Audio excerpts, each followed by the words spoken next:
छठ महापूजा के इस पवित्र अवसर पर आयोजन समिति को वंदन करता हूं कि ऐसी विकट परिस्थिति में भी इतना बड़ा आयोजन करके गोदरेज गार्डन सिटी के मिनी इंडिया में सभी लोगों को ये अपनी परंपराओं को निभाने के लिए, अपनी पूजा के लिए अवसर प्रदान किया।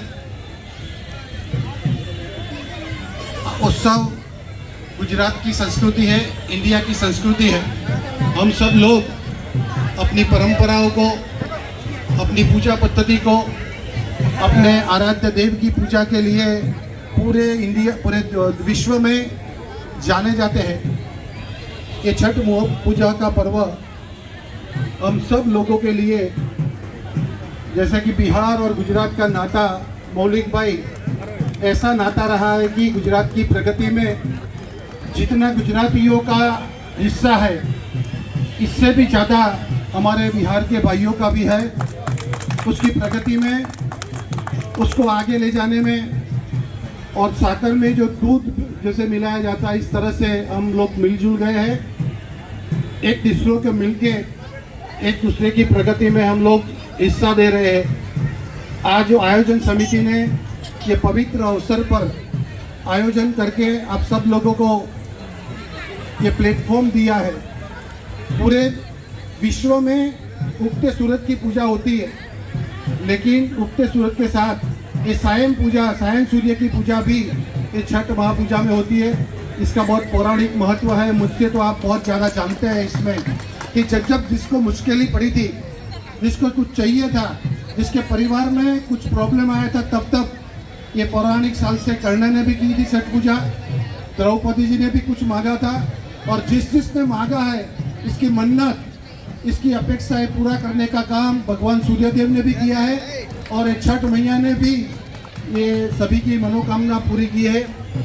जिस तरह से दिल से ये परंपराओं का निभाव हो रहा है, ये पूजा पद्धति नहीं है, ये परंपरा नहीं है।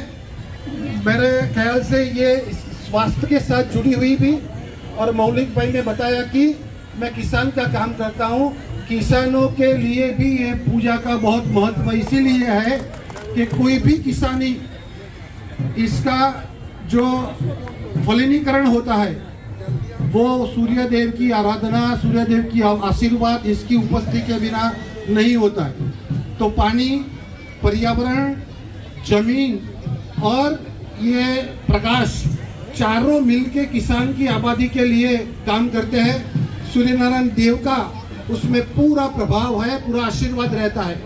मैं फिर से, अभी दीपावली गई है, दीपावली के शुभ अवसर में आप सब ने सब मिला के ये नए साल के उत्सव का स्वागत किया है। आप सब लोगों को नए साल की भी शुभकामना करता हूँ। और ये छठ महापूजा में भी जिसने भी पूजा की है, अपने परिवार के लिए, परिवार के स्वास्थ्य के लिए, अपनी शांति, सलामती और समृद्धि के लिए जो भी मांगा है, वो सब सूर्यनारायण देव, छठ मैया आप सबको पूरा प्रदान करें। आपकी तमाम मनोकामना पूर्ण हो, और आपकी आबादी की वजह से, आपकी आबादी के साथ गुजरात की आबादी भी बढ़े, और हम सब साथ मिलके मोदी साहब का जो आत्मनिर्भर भारत का, विकसित भारत का जो संकल्प है, स्वदेशी का जो संकल्प है, उसको साकार करने में हम साथ सब मिल के जुड़े। और ये महापूजा के अवसर पर आप सबको करबद्ध प्रार्थना करता हूँ कि जैसे गुजरात की आबादी हुई है, जैसे गुजरात की आबादी में आपने योगदान दिया है, मैं जो शांति, सलामती और समृद्धि आप गुजरात में देख रहे हैं, अपने प्रदेश बिहार में भी ऐसी आबादी, ऐसी समृद्धि, ऐसी शांति, सलामती और ऐसा सुशासन आवे, ये देखने का काम भी गुजराती भाइयों के साथ आपका है। आने वाले दिन में जो महापर्व आ रहा है, जैसे कि दिवाली का पर्व गया, छठ महापूजा का पर्व गया, बिहार में एक लोकतंत्र का भी पर्व आ रहा है। आप सब लोगों को करबद्ध प्रार्थना करता हूँ, विनती करता हूँ कि गुजरात जैसी शांति सलामती जो दे सके, ऐसी व्यवस्था, ऐसा राजा बिहार के लिए भी चुना जाए।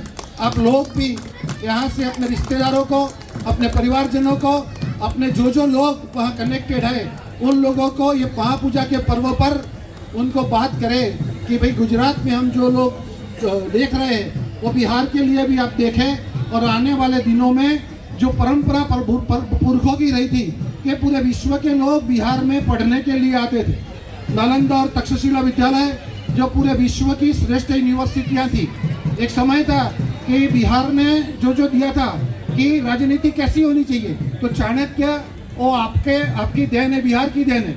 तो चाणक्य नीति से काम करके आप सब आने वाले दिनों में भी काम करें। फिर से आप सब लोगों को छठ महापूजा की पूरी ढेर सारी शुभकामनाएं और सूर्यदेव माँ छठ मैया आप सबको शांति सलामती प्रदान करें, ऐसी शुभकामनाएं देते हैं। धन्यवाद सर, आप यहाँ पे आके